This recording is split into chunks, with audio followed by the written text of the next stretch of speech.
Donc Mu Jun est un architecte chinois qui a une pratique assez singulière, mais qui est liée aussi à l'organisation de la pratique architecturale en Chine, puisqu'il le fait au travers de sa vie universitaire dans une université à Pékin. Et Mu Jun donc a une pratique autour de l'architecture de la Terre. Et on a trouvé intéressant de le faire intervenir aujourd'hui pour qu'il puisse justement nous montrer en fait ses actions dans des territoires ruraux où la tradition de la construction en terre avait plus ou moins disparu, et il a contribué à restimuler finalement ces filières autour de l'architecture de la terre. Donc la conférence va être en anglais, elle va être traduite en simultané par Justin. Voilà. Merci beaucoup. La deuxième personne en communication à partir de la Chine, c'est Zhang Shi, qui est un ancien élève de cette école, donc diplômé dans cette école il y a quelques années, et qui est maintenant artiste peintre, mais qui a enseigné l'architecture dans la ville de Xi'an. Il établit une traduction efficace avec la Chine. Je parle assez mal le chinois, personnellement, et je pense Simon aussi. Voilà. Okay, thank you very much for your kind invitation. Cette invitation. Originally, Donc, originalement, I should be here. Je devrais être ici, je devrais être en France. Maintenant, parce que on vient juste faire du travail pour le... Donc, maintenant, je suis désolé que je ne pourrais pas vous dire d'être ici. Donc, est-ce que c'est clair maintenant?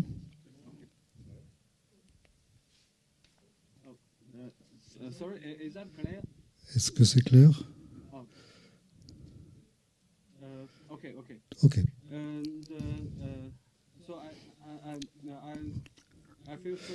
Donc, je suis vraiment content de partager qu'est-ce qu'on a fait dans les années récentes. Donc, cette année...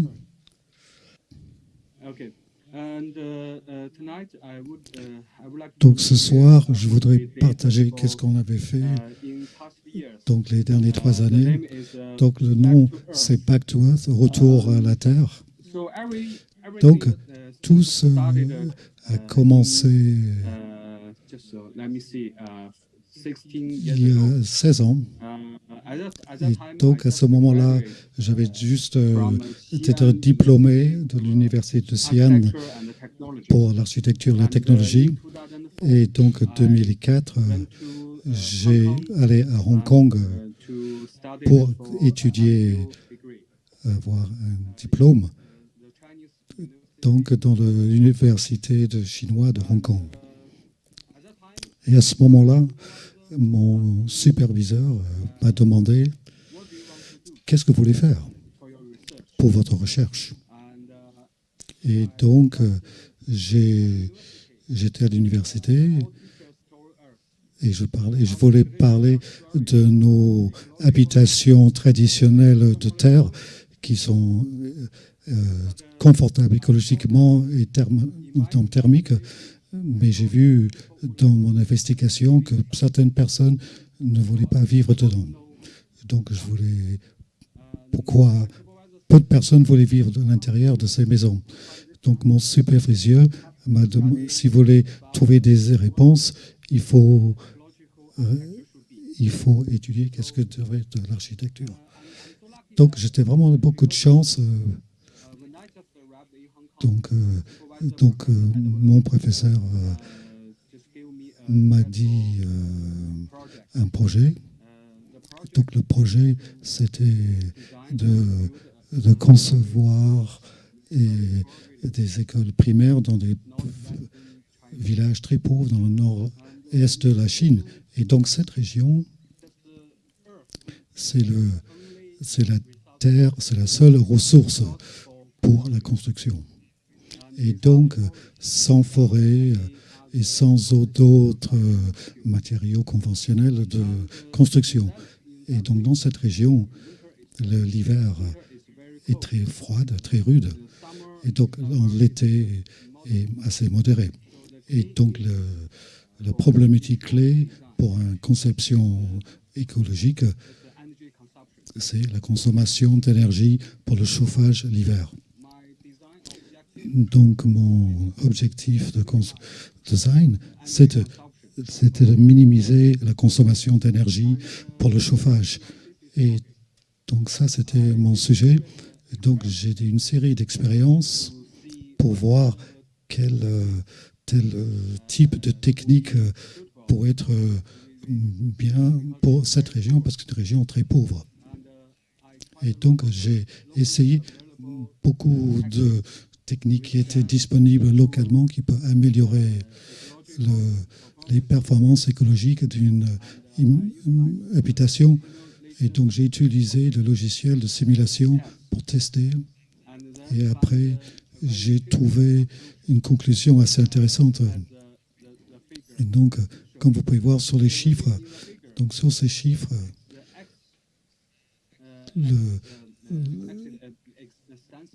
donc l'horizontal, c'était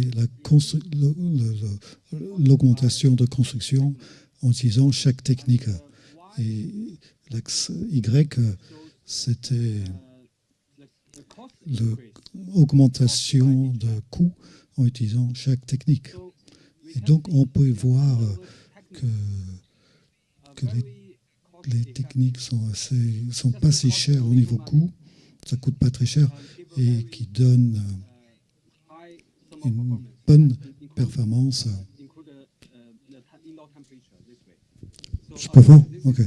Donc c'est pour ça, c'est l'augmentation de température vis-à-vis chaque technique. Donc, quelles sont les techniques? Donc ça, c'est une construction en terre traditionnelle. Les gens utilisent la terre comme une matière pour construire les maisons. Et donc, après, plus tard, on a utilisé cette technique traditionnelle pour concevoir et construire des maisons. Et pour moi, j'étais passé 1 an dans ce village parce que je ne connaissais pas beaucoup sur leur tradition. Donc, il fallait apprendre des villageois. Et après, je les ai appris comment améliorer la conception, le design. Donc, finalement, l'école était comme ça.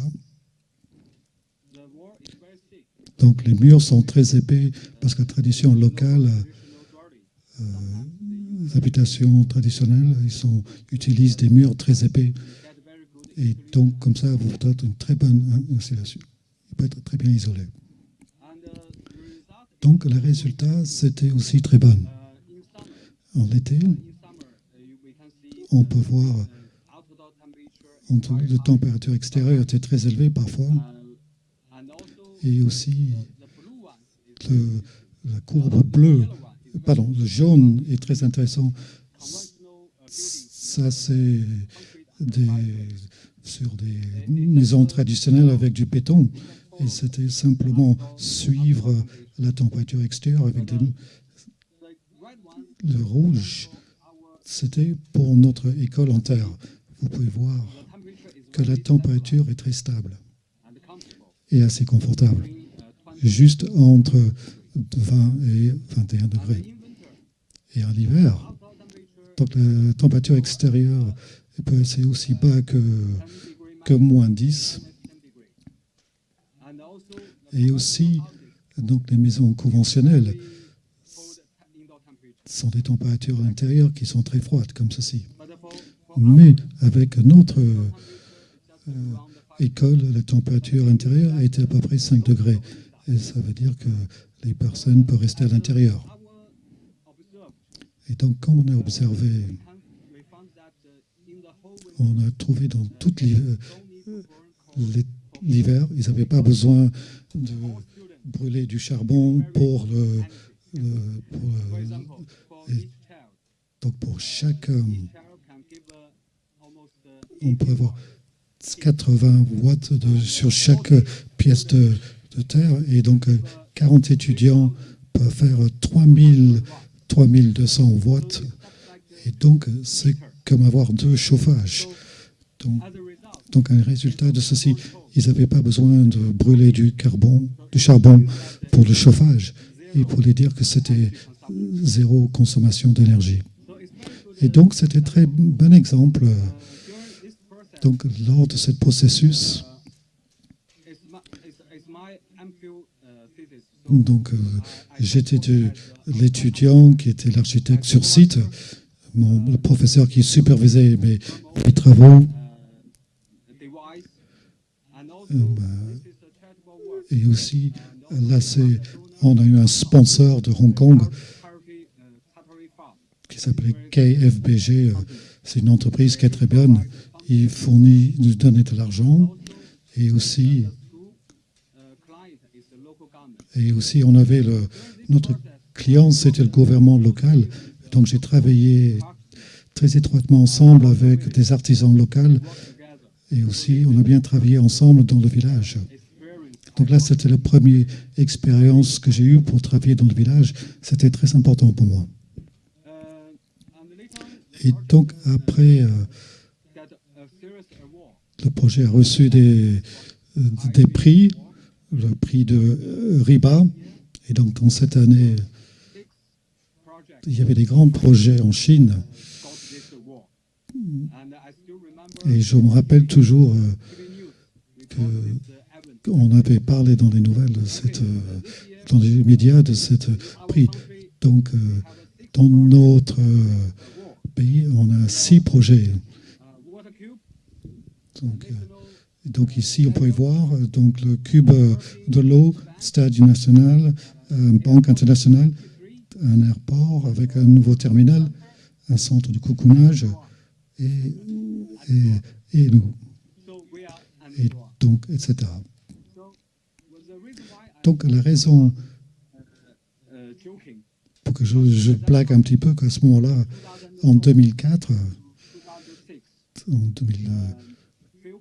peu de personnes qui pouvaient comprendre pourquoi on utilisait l'architecture de la Terre. Non seulement les villageois, mais aussi les gouvernements. Est-ce que l'architecture de terre est bonne? Bien. Et ça veut dire que les personnes sourient. Les personnes ne croyaient pas dans notre tradition. Et là, c'était la problématique à ce moment-là. Donc, construire avec la terre, donc ça fait partie de notre tradition pour plusieurs milliers d'années. Et donc en Chine, on avait une tradition. Donc la plupart utilisaient les ressources naturelles qui sont disponibles. Donc les matériaux qui sont plus populaires. La première, c'est la terre et l'autre, c'est le bois. Donc historiquement, donc en Chine, la construction, c'est que d'utiliser ces 2 matériaux. Premièrement, le bois et la terre. Et donc ça, c'est les matériaux les plus populaires pour nous. Jusqu'à aujourd'hui, en Chine, donc on utilise toujours ces 2 matériaux dans beaucoup de nos constructions en Chine. Même jusqu'à maintenant, selon nos statistiques en Chine, même jusqu'à maintenant, même dans toutes les provinces, on peut toujours trouver de l'architecture en terre qui existe. Donc on peut voir celle-ci, donc c'est en Chine, l'Est de Chine, c'est très connu. C'est des centaines de personnes qui vivent dans une seule maison. Et aussi similaire dans cette région-là, on l'appelle le le château fait avec la terre compressée ou crue. Et au nord du plateau de l'Ouest, on peut voir beaucoup de ces petites maisons en terre. Et aussi celle-ci, donc c'est comme des grottes. Et ils vont donc faire des grottes sur une colline.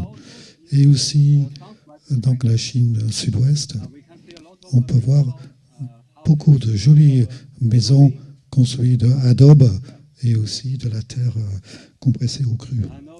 Et aussi, il y a une petite ici avec des toits plats pour que les personnes peuvent être sur les toits. Et aussi, une autre région, côté du Tibet, on peut voir beaucoup de très grandes maisons, donc construites de la terre compressée ou crue. Et ici, dans la région Xinjiang, donc c'est une région très aride, très sec, ils aimeraient bien utiliser la terre comme la matériau principal de construction. Donc en Chine, pour construire avec la terre, typiquement, donc il y a 6 types de matières. Donc le adobe, le strom, la boue, donc la terre et donc la terre compressée et la terre crue. Donc là, c'est les méthodes populaires qu'on utilise. Donc la raison, c'est très populaire historiquement, parce que les maisons construites avec la terre, il y a beaucoup d'avantages, comme on le sait. Par exemple, la température, l'humidité, etc. Mais c'est pas très standard. Il y a quand même des problèmes construits avec la terre. Par exemple, donc une performance de mécanique pas très terrible, la performance de l'eau est pas bonne. Et donc la plupart des Chinois pensent que la construction en terre cause comme un symbole de la pauvreté. Par exemple, parfois, donc ils disent que les maisons en terre, c'est des maisons pour les pauvres. Et donc, plus en plus, les maisons en terre ont été abandonnées et remplacées par des habitations conventionnelles fabriquées de ciment, béton et briques. Donc, ça, c'est le début. Donc, pour ce projet, on a simplement utilisé cette technologie traditionnelle, mais on n'avait pas eu la capacité de l'améliorer techniquement. Par exemple, pour la performance mécanique, on n'a pas amélioré. Donc à ce moment-là, donc comme un architecte, qu'est-ce que je pouvais faire seul? Donc j'avais besoin d'ingénieurs civils pour travailler ensemble. Et donc en même temps, on avait aussi un autre petit projet. Donc dans le même village, à ce moment-là, on avait vu que même avec le nouveau école était construite, mais comment est-ce que les étudiants pouvaient traverser ce genre de rivière? Donc dans cette rivière, il y avait simplement un pont temporaire pas terrible, et comme ceci. Et donc mon professeur qui supervisait mon travail trouvait les financements et pour de construire un pont qui était plus fort, plus costaud. Et donc, parce que on est tous des architectes, on ne sait pas concevoir des ponts. Donc à ce moment-là, on a demandé à des ingénieurs de génie y compris quelqu'un très connu, Anthony Hunt, et qui aussi, c'était le architecte très connu, il donnait des conseils qui étaient très importants. Donc, vous n'avez pas besoin de me demander à moi, parce que parfois, les meilleurs professeurs, c'est les villageois locaux. Donc, simplement, regardez leur pont traditionnel, originel. Et donc, on a vérifié le pont qui est comme ceci. Et donc, les personnes utilisaient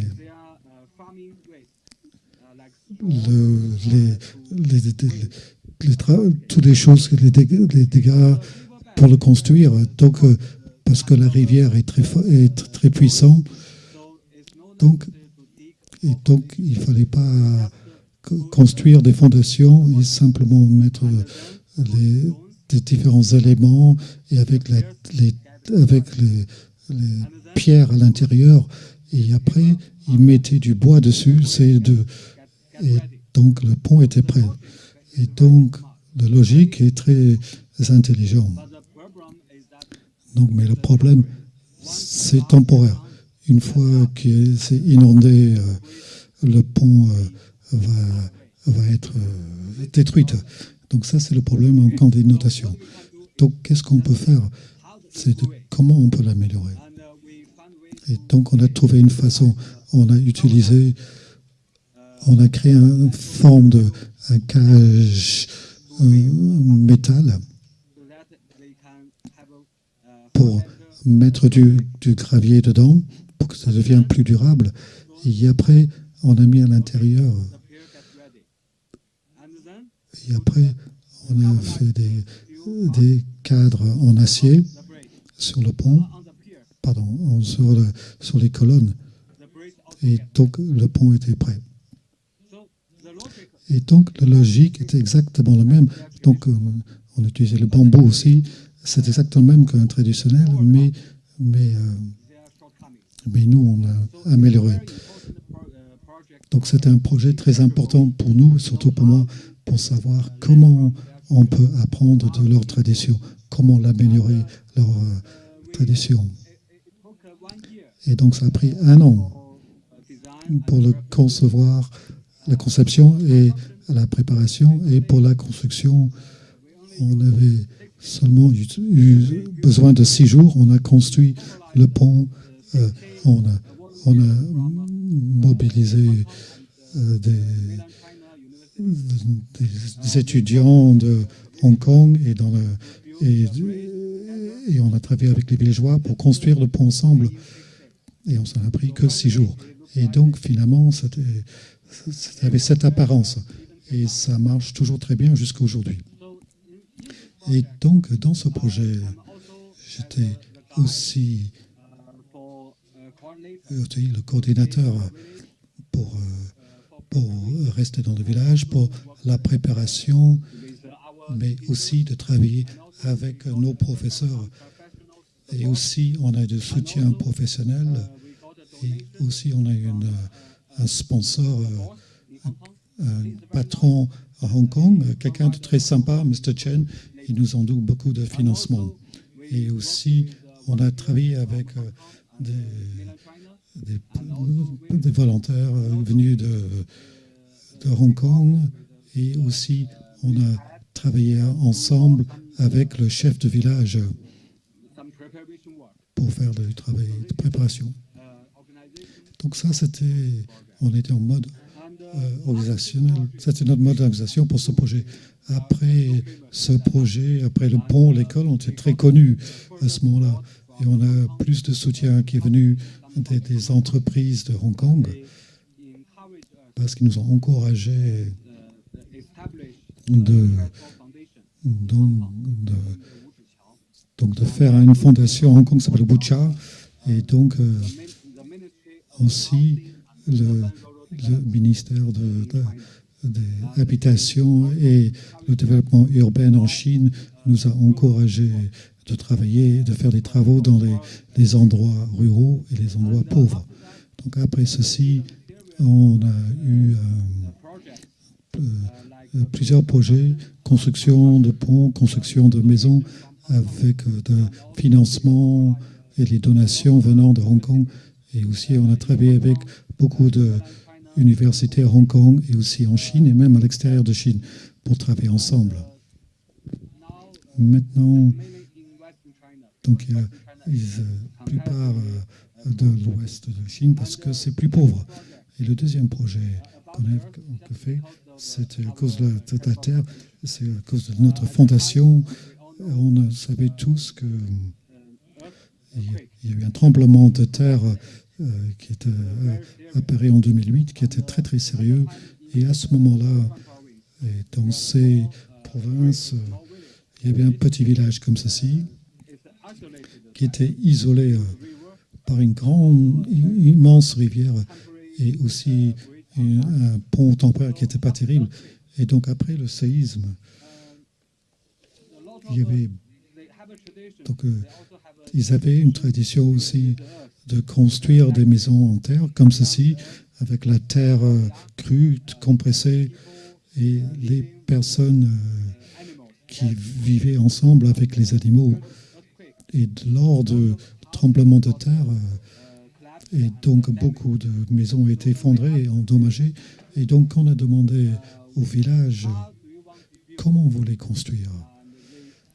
Ils disent, on n'a pas confiance dans nos traditions, on veut utiliser du ciment, on veut utiliser des briques. Et donc à ce moment-là, j'ai compris que j'avais besoin d'un ingénieur. Et j'ai eu la chance, j'ai choisi cette personne-là. Donc c'est un ingénieur qui est très, très connu. Et donc il fait des études sur la construction en terre, surtout après des tremblements de terre. Et donc j'ai travaillé avec lui pour faire des enquêtes sur toutes les régions. On a compris qu'actuellement, ces maisons qu'ils ont effondrées parce que le tremblement de terre passe toujours des tremblements de terre depuis des milliers d'années dans cette région. La raison pourquoi ils utilisent toujours la terre comme matériau, c'est parce que il doit avoir une bonne méthode, cette méthode antisémiste. Mais les villageois locaux adorent cette méthode. Et donc, on a trouvé qu'il y avait beaucoup d'histoires qui existaient. Ils ont beaucoup de maisons qui existaient, ils n'ont jamais été endommagées, et parce qu'ils ont une méthode pour travailler contre les tremblements de terre, une méthode antisismique. Et donc on était très encouragés par leur tradition, et donc on a décidé, ok, on peut toujours utiliser leur tradition, mais on doit l'améliorer. Et donc on a fait une série d'expériences pour tester et aussi pour améliorer leur système traditionnel, leur structure traditionnelle, mais utiliser leurs matériaux locaux. Et aussi, on a amélioré leur méthode de construction. On a amélioré leurs outils, par exemple. On a mis utilisé du bambou à l'intérieur du mur fait de terre crue. Et aussi mis un petit peu de bois ici. Ça peut travailler très bien contre lors des tremblements de terre. Mais toute cette matière, on peut le trouver dans le village, ça coûtait presque rien. Mais aussi, et ça venait de leur tradition. On n'a rien payé, on a simplement enterré et on a utilisé cette terre qu'on a creusée, on a utilisé cette terre. Comment on l'a utilisé? Donc on a mobilisé tous les villageois. Chaque famille doit utiliser, chaque famille, on va construire une maison pour une famille pauvre. Et aussi, Donc ça, c'est un processus aussi pour la formation. Donc leur niveau d'éducation est très faible. Ils doivent utiliser ce type de processus de construction pour qu'ils puissent comprendre qu'est-ce qu'ils doivent faire ou qu'est-ce qu'ils ne doivent pas faire aussi. Et donc, c'est un processus de formation très important. Et donc, on les a formés et on a travaillé avec eux, on a vécu avec eux, on a mangé avec eux. Et donc c'est un processus très, très intéressant, très excitant pour nous, aussi pour nous. Et donc là, c'était le premier prototype qu'on a construit comme ceci, avec les 2 maisons et aussi un petit endroit pour les animaux, etc. Et on a utilisé différents modèles pour différentes tailles de familles, pour qu'ils puissent améliorer leur environnement. Donc après ce processus de formation, et toutes les villageoises savaient comment construire leur maison. Ils ont construit leur maison eux-mêmes. Et on était très contents. Ils ont créé quelque chose de vraiment très malin, très intelligent. Et donc finalement, la plupart des matériaux que les villageois ont utilisés ont été sourcés du village. Donc toutes les gaspillages des constructions qui étaient effondrées et aussi des matériaux naturels. Et donc chaque famille, ils avaient besoin de s'acheter 2 sacs de ciment, c'est tout. Et donc ils peuvent gagner beaucoup d'argent vis-à-vis le coût des matériaux. Et aussi parce que la plupart des villageois savent le faire. Pour chaque famille, ils ont besoin d'employer 1 ou 2 charpentiers pour faire les fenêtres ou les cadres. Et tout le reste du travail, c'est gratuit parce qu'ils pouvaient travailler ensemble. Et donc, les coûts de construction, c'est pas cher. Peut-être 10% de maisons conventionnelles en termes de coûts, donc c'est vraiment pas cher. Et aussi, en même temps, on a aussi... donc, on a dessiné un manuel pour le publier de nos expériences de ce projet et aussi pour aider d'autres personnes d'utiliser et de construire des maisons comme ceci après un tremblement de terre. Et aussi une autre activité, c'était parce qu'il y avait beaucoup de maisons qui avaient des fissures dans leur mur. Et donc, on a trouvé une façon d'améliorer très simplement. On a utilisé simplement de la colle mélangée avec la terre pour traiter les fissures.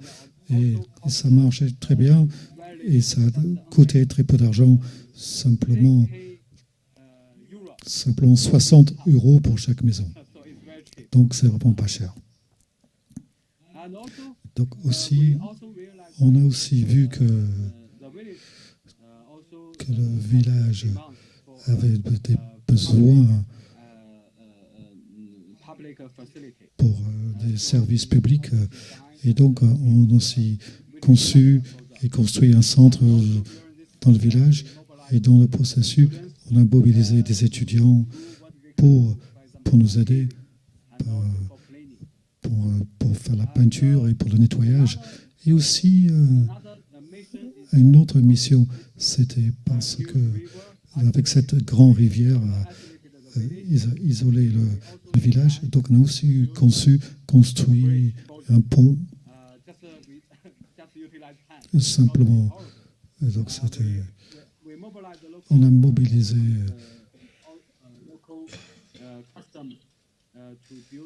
on a demandé des artisans locaux pour construire le pont. Et donc c'était beaucoup de travail. C'était vraiment beaucoup de travail pour nous. Et aussi, en même temps, on a aussi une équipe pour donner une éducation sur la santé publique. On a fait des ateliers pour qu'ils puissent mieux comprendre comment se nettoyer, d'être propre et de traiter leurs problèmes de santé, etc. Et donc là, c'est un projet très important avec plusieurs missions. Et donc, dans ce processus, on avait une équipe de cœur, avec, y compris moi, 2 professeurs, 4 diplômés, étudiants diplômés, comme l'équipe de cœur. Et aussi, on a un sponsor et aussi qui est gestionnaire de projet et aussi beaucoup de soutien du gouvernement locaux. Et donc, on a 110 personnes volontaires nous ont aidé ce projet. Ce projet a duré 3 ans. Et donc, ce projet fait partie de mon thèse de maîtrise. Et donc, ce projet est très important pour moi, parce qu'après ce projet, j'ai été diplômé et je suis reparti à l'université de Xi'an de technologie et architecture pour devenir un professeur. Et donc, ce projet aussi est un des prix assez sérieux. J'étais invité de participer à donc, un festival de Earthworks. Et donc, j'ai eu beaucoup de chance de participer à donc, les ateliers par le maître très connu, Marty Rock. Et donc, lors de ce projet, avec cet atelier, je savais qu'est-ce qui se passait en Europe, qu'est-ce qui se passait dans le reste du monde. Et ça m'a vraiment beaucoup encouragé. J'ai appris énormément de choses. Et aussi, j'ai eu beaucoup de soutien de Katia, Crater, je crois, et que nous a donné ce soutien scientifique pour nous. Et donc, en 2011, quand je suis revenu à mon université de Xi'an, j'ai aussi du soutien du ministère. Ils nous ont encouragé de faire plus à un niveau national. Et donc, on a choisi un petit village en Kansu, en nord-ouest Chine, pour faire un village qui s'appelle Macha, qui est dans la province de Gansu. Et au début, donc, le cratère nous a envoyé 4 experts pour nous enseigner sur les théories, les méthodes. Et donc, c'était très important pour nous. Mais aussi, on a compris qu'on avait besoin de faire du travail de localisation parce que certaines méthodes ne peuvent pas être copiées directement. Il faut faire plus de recherches, comment on peut utiliser les ressources qui sont disponibles localement pour arriver à un système de construction adéquate. Par exemple,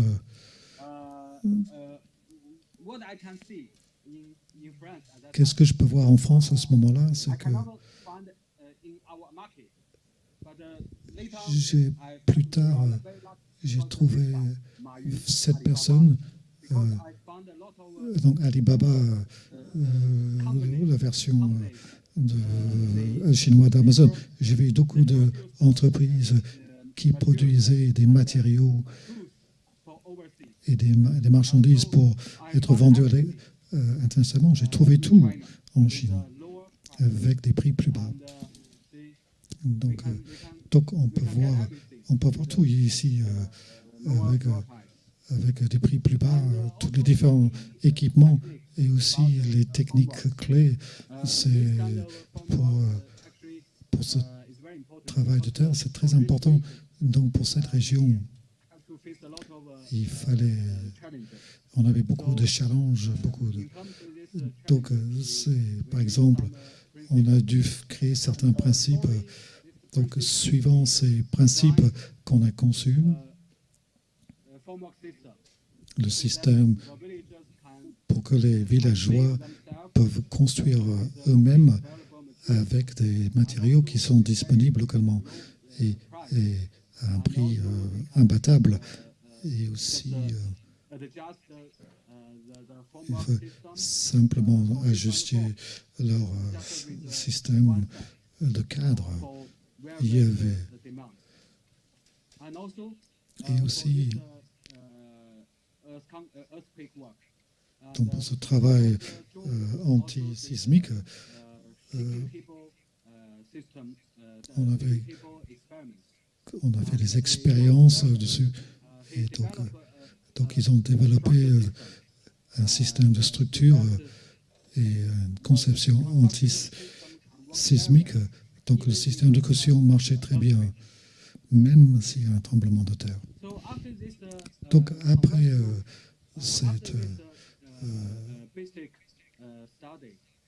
cette étude basique, donc on nous posait la question, est-ce que c'est bon, est-ce que c'est OK? Et donc en 2011, dans l'été de 2011, on a mobilisé des volontaires qui veulent faire des ateliers, et j'ai appelé le nom A School, donc l'école de terre pour les villageois, mais aussi pour nous, parce qu'on a construit quelque chose comme une maison, mais ce n'est pas une maison. On doit, comment on peut traiter les différents composants, comment le construire, comment le concevoir, une maison. Et donc aussi, en même temps, on a invité les villageois à nous joindre pour la construction, pour voir à quel point c'est facile pour les villageois d'apprendre. Et donc, le résultat est excellent. Et donc, on a trouvé que c'est quelque chose qui peut marcher très bien dans cette région. Donc, après ceci, en 2012, on a mobilisé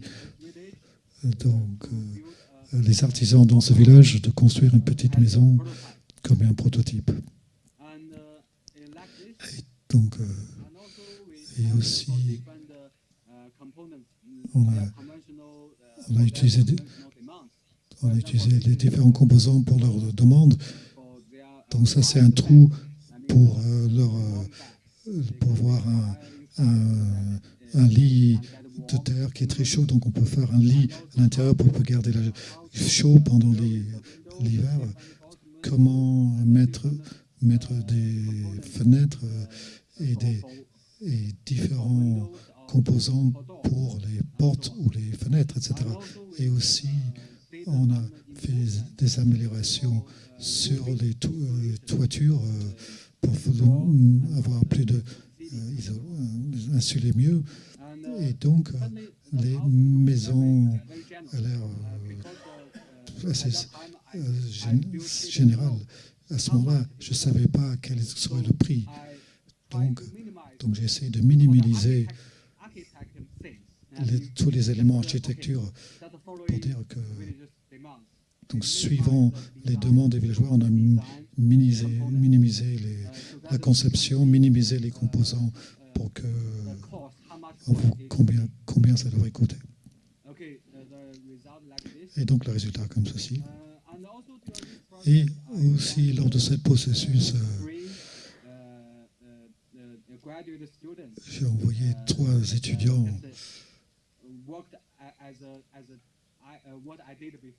qui ont fait le même travail que j'ai fait avant. Ils ont été dans le village pendant 3 mois. Et ça faisait partie de leur projet pour devenir... ils ont été diplômés après ce projet et ils ont aussi gagné un prix après ça. Donc je suis très fier de ceci. Et aussi, j'ai invité cette personne très connue. J'ai oublié son nom anglais. Bon, il est très connu en France, mais j'ai oublié son nom. Il travaille avec Rater. La raison que je l'ai invité, c'est qu'après ce travail, donc le village donnait toujours des couleurs blanches, et je voulais montrer qu'une finition plus écologique pour cette tombe de mur fait de terre crue. Et donc, comme résultat, le coût de construction était pas cher. Donc, à peu près 16% d'un prix d'une maison conventionnelle. Et donc le ministère était très, nous encourageait beaucoup. Ils disent, vous pouvez faire plus, pas seulement dans le village, mais dans la région, mais dans tout le pays.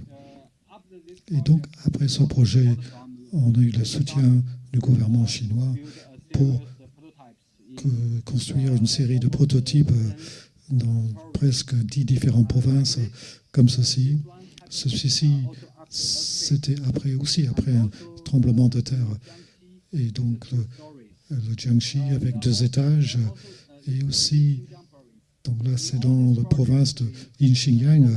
Et dans tous ces projets, on a mobilisé des artisans et on les a formés dans chaque village pour former les villageois. Et aussi, j'ai envoyé nos étudiants pour rester dans le village comme travailler comme coordinateur. Donc, les différentes provinces que vous pouvez voir sur l'écran.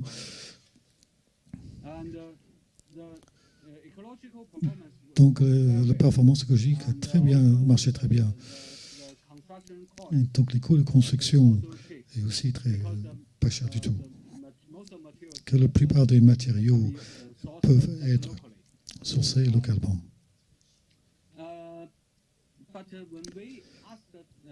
Mais quand on a demandé aux villageois qu'est-ce qu'ils pensaient de leur nouveau habitation, ils disent oui, c'est OK, c'est confortable.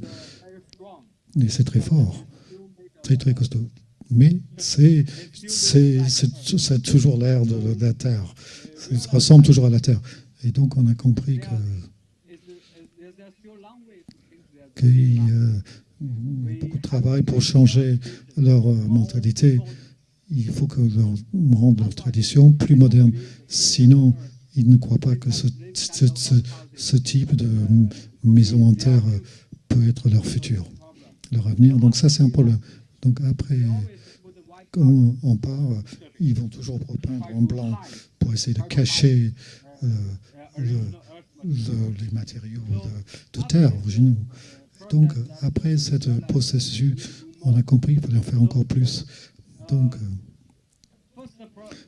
le premier projet, on a décidé de concevoir et construire un centre du village pour le village de Macha. On a essayé d'utiliser des méthodes modernes pour rendre le centre plus moderne.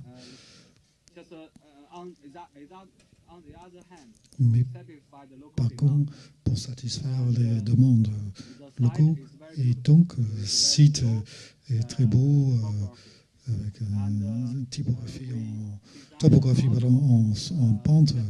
Donc on a conçu un centre simplement en suivant leur tradition. Leur tradition, avoir 3 maisons avec un mur. Et donc on a utilisé cette région pour construire le centre du village. Et aussi, on a fait 3 ateliers en été pour mobiliser les étudiants de Hong Kong, de la Chine et même de l'étranger pour travailler avec les villageois. Et donc en 2016, on a commencé la construction du centre de village. C'était conçu par un partenaire de moi, Mr. Chang Wei. Mr. Chang Wei a aussi étudié en France pendant 8 ans, a étudié en France. Et donc, voici le centre.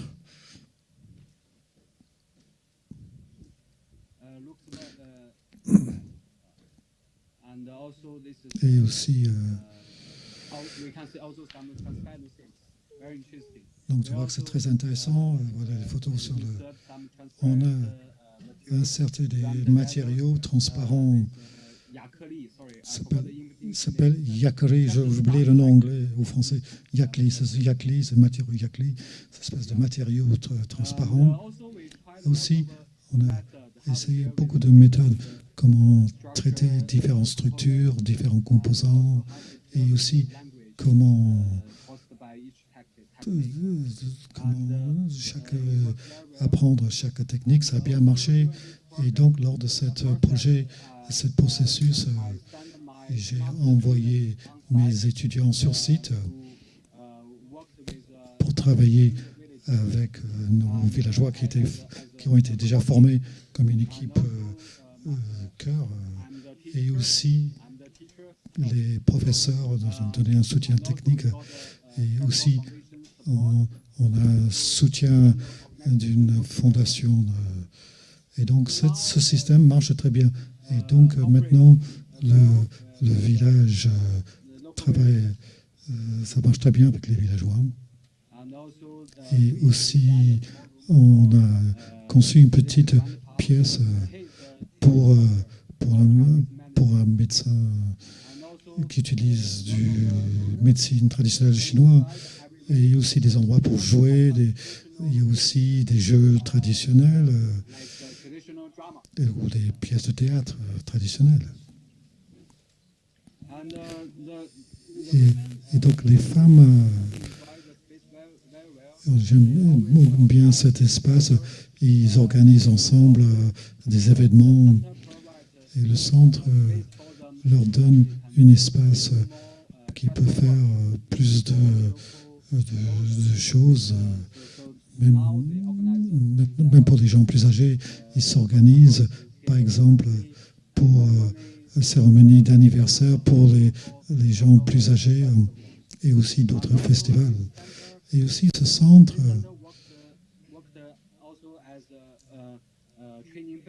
travaille aussi comme un endroit pour former les artisans. On aussi encourage des jeunes avoir une espèce de café d'Internet.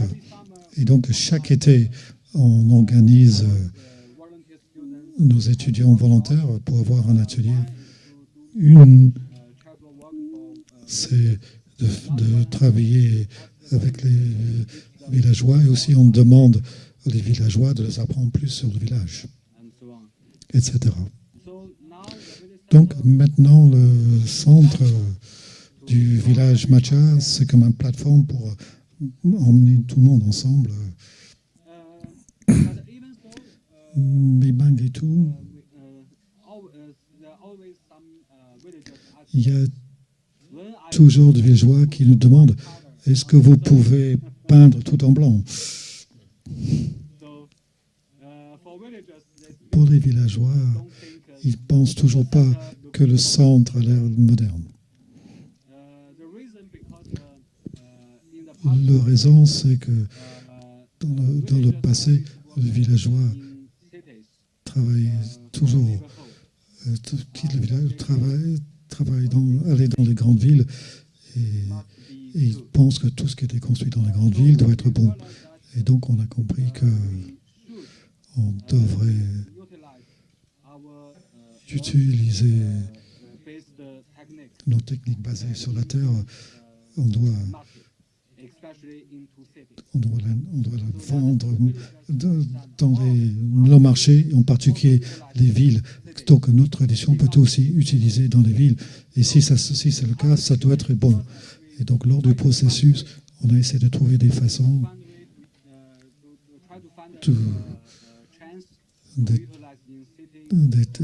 comment utiliser ça dans les projets urbains. Par exemple, on a eu beaucoup de chance dans ce projet ici de faire le paysage du projet Vanke, projet de paysage. Donc c'est une entreprise qui construit des maisons en Chine, et donc nous ont invités à utiliser la terre comme on a aussi mobilisé nos villageois, nos artisans de construire, de finir la construction avec leur tradition dans ce projet. Et aussi en même temps, on a essayé de combiner notre recherche, nos résultats de nos recherches, de les intégrer dans notre système d'éducation. Donc on a combiné ces matériaux de terre comme une nouvelle matière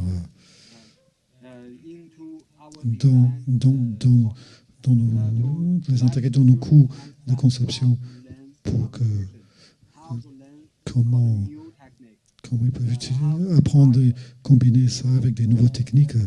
Et donc, ça marche très bien. Donc, les étudiants adorent ça. Ils ont fait du super travail. Et aussi, donc, en 2015, on est vraiment honoré et fier d'être invité par Martin Rauch.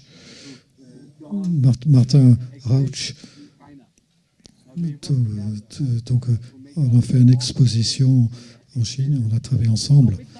Donc, basé sur ces expériences, en 2017, donc, quand on est déménagé à l'université de Beijing, de Pékin, de l'université d'architecture en Beijing, donc on a fait une expo pour Beijing pour montrer à plus de personnes comment s'informer plus sur nos traditions, comment on peut faire plus avec nos traditions et quel serait notre avenir avec la Terre. Et aussi, on a invité Martin Rauch et une autre personne à notre expo. Et aussi, après ceci, l'exposition était la première expo en Chine sur l'architecture de terre. Après ça, on était invité par beaucoup d'associations, organisations pour faire d'expositions, même à Hong Kong aussi. Aussi au Royaume-Uni en 2019. Et juste à cause du travail, plus en plus de personnes sont plus au courant sur l'architecture, pas que en Chine, mais aussi à l'étranger. Et donc, on a plus de chances, plus d'opportunités de faire plus. Par exemple, ce projet, c'était à Beijing. Donc, c'est un centre culturel qui est très connu.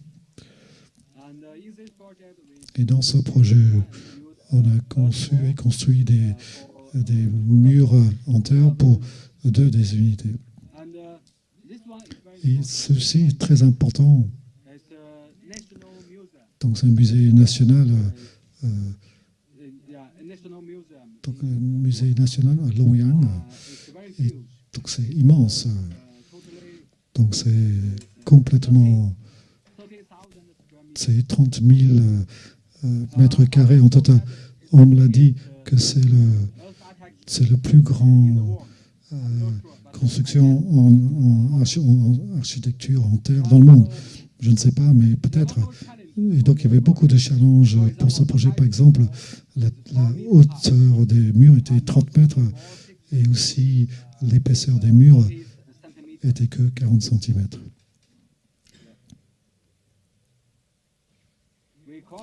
Et donc, on a travaillé avec l'université de Chongqing.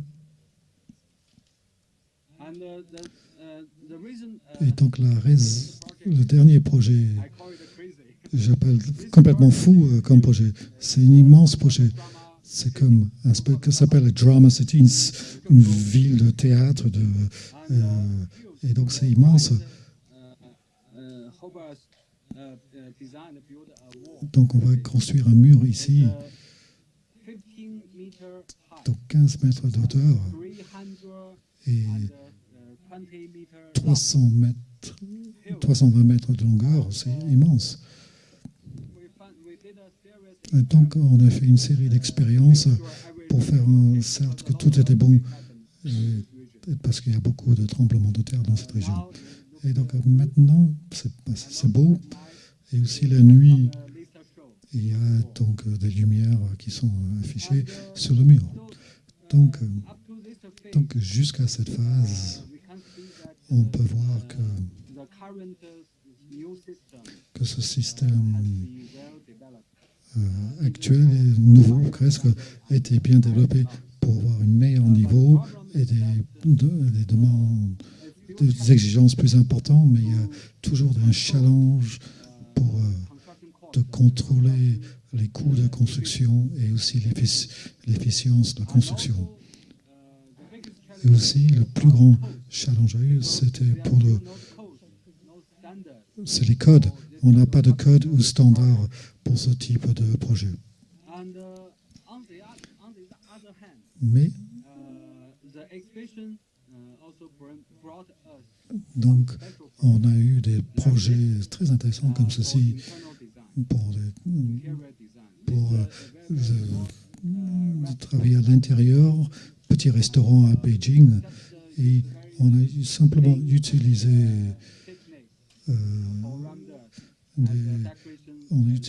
donc comme une couche de décoration, on a utilisé une couche très très fine de terre crue, et donc on a fait avec beaucoup d'attention. Et aussi un autre projet, une exposition de horticulture. On a fait des choses magnifiques aussi en utilisant du terre crue, pas du tout épais. Et donc, les villageois ne peuvent pas faire ceci, et donc on doit le faire nous-mêmes. Parce que c'est comme c'est comme du travail dans l'art. Et aussi une œuvre d'art. Et aussi, maintenant, la méthode est aussi utilisée dans les hôtels pour le fameux Drama City, dans ce centre de théâtre, comme une décoration interne.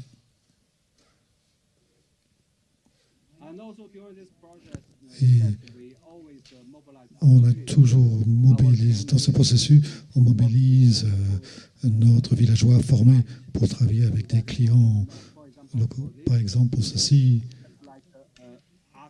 là c'est comme une œuvre d'art. Mais c'est utilisant la terre crue, ce n'est pas une peinture. Et aussi pour certaines formes.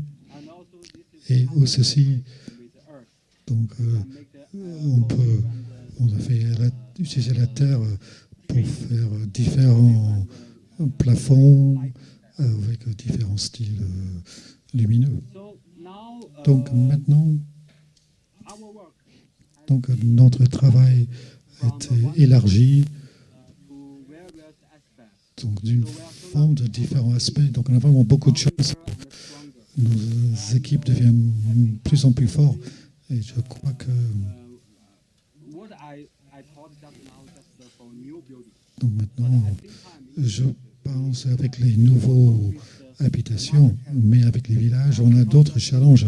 C'est que donc dans notre village, il y a beaucoup de maisons traditionnelles.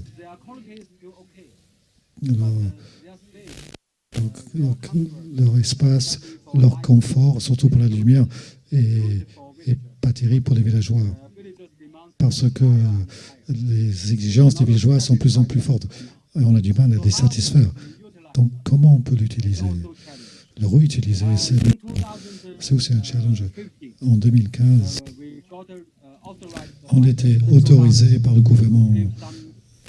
Excuse me, Mojun. De faire des petits... Can you hear me? Vous m'entendez? Okay. Excuse me, but our time is limited. Désolé. Comment on remet le son là-dessus là? Désolé, notre temps. Je te laisse faire. And we won't be able to take any questions, unfortunately. Questions, malheureusement.